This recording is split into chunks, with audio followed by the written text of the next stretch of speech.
I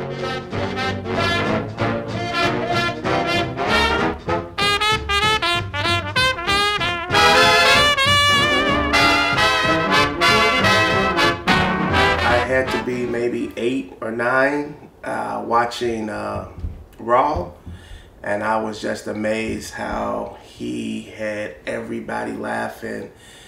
Like being a kid, it seemed like he had millions of people, but it was just an awesome thing just to see a guy that young with that much control and that power on that stage, making everybody laugh in them times. It was dope. I can still watch Raw and I laughed the whole way through in 2017, and everything is hilarious.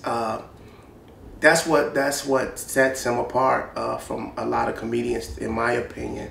That the stuff he was doing in '83 is still valid and funny today in 2017. It's crazy. It was raw. It was gritty. Like he was using foul language, and you know, it was exactly what the titles was, raw and delirious, and it was just yeah. And it's two different types of Eddie Murphy. You have the stand-up comic Eddie Murphy, then you had the actor. It's different. It's not one better than the other, but it's two different elements to him, and that's what made him great. You know, that he was able to do both well. He was like on top of his game when he left, and that's how he left it. I think that's part of the reason that he probably don't want or need to come back to stand up, because it's like, what I got left to prove. You know, he was on top of the game when he was doing it. He left on top, and he soared through acting. It's like, what I got to come back to stand up for, you know. But definitely, I don't think it diminished him. I think it added more to him, if anything. Especially when you're a tight-knit family or have a big family. Even so within my family, I have a brother that does comedy. It was 9 of us. So a lot of times, especially, I saw Charlie Murphy talking about how they grew up poor from the inner city, sort of like my story. All you had was family, and you had to make games and jokes to pass times. And so you definitely, you know, that definitely helps with sense of humor and comedy within families. I think Eddie Murphy or even Richard Pryor was the blueprint to a lot of what these comics doing.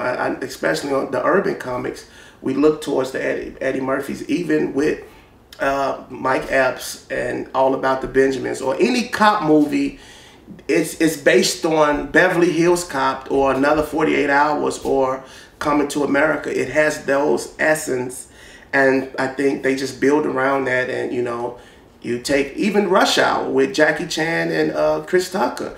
That's the same as Beverly Hills Cop or, you know, Another 48 Hours. You got a cop, a black cop who's funny, fast talking. You know, it's same system. So I definitely think he's a direct lineage for those guys, sort of like the blueprint, man. And he laid it out.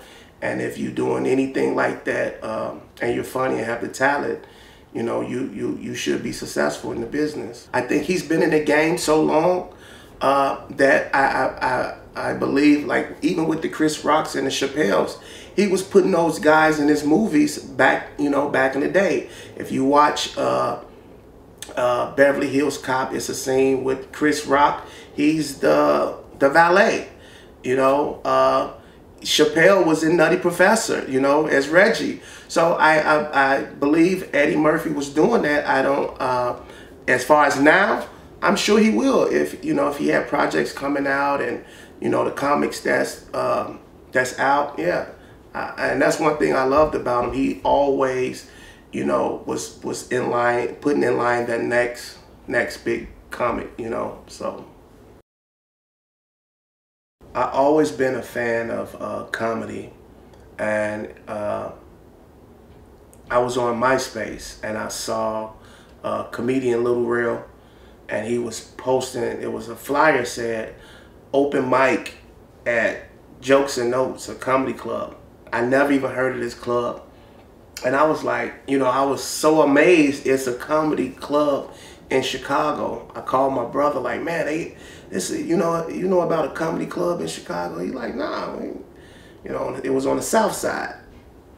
I went down there and I saw like some amazingly talented people, man. And that night I was like, I'm gonna go on stage, you know? I'm gonna go on stage.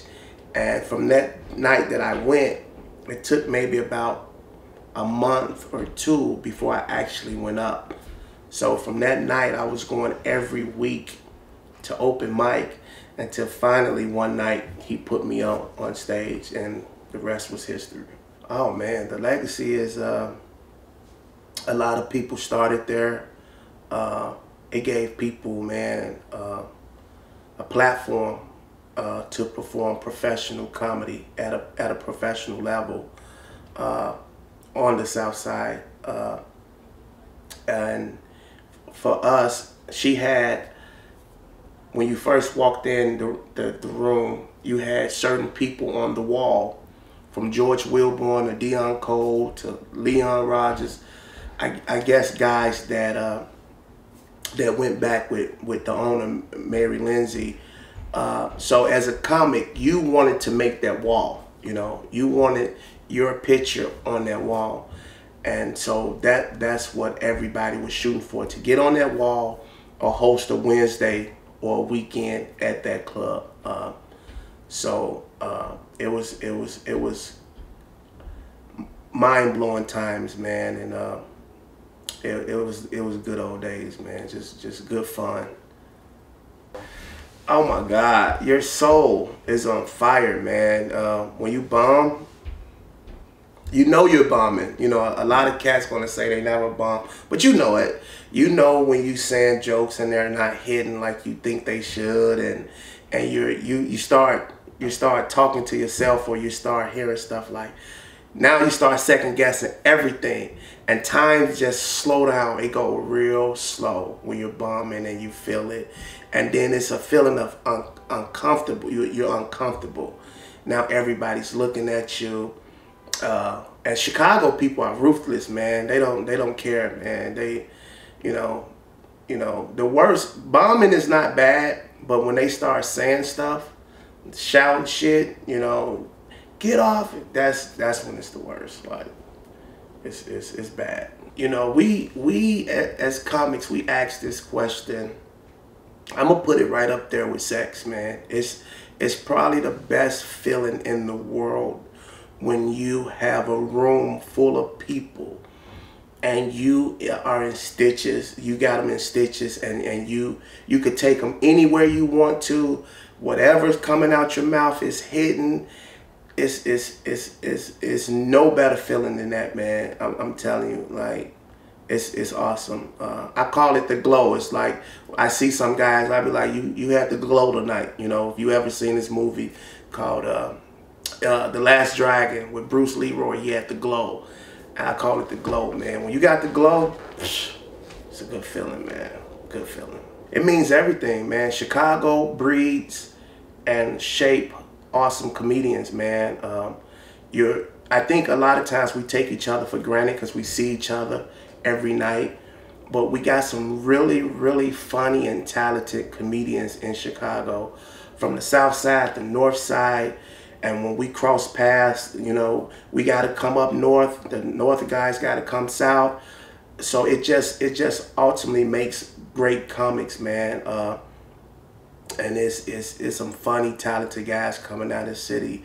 And you have to be funny when you're going up behind some of these guys. So, you know, you got to bring your A game. And iron sharpens iron, man. When you're on a show and it's some guys that you know are funny, you got to bring your A game, you know. So you definitely, you come in to make people laugh, especially when you see a Joy Villagomez or Danny Callis or Marlon Mitchell, or, you know, a Hannibal Buress walk in. You gotta make people laugh, you know, to be on that level. So Chicago comedy scene is amazing.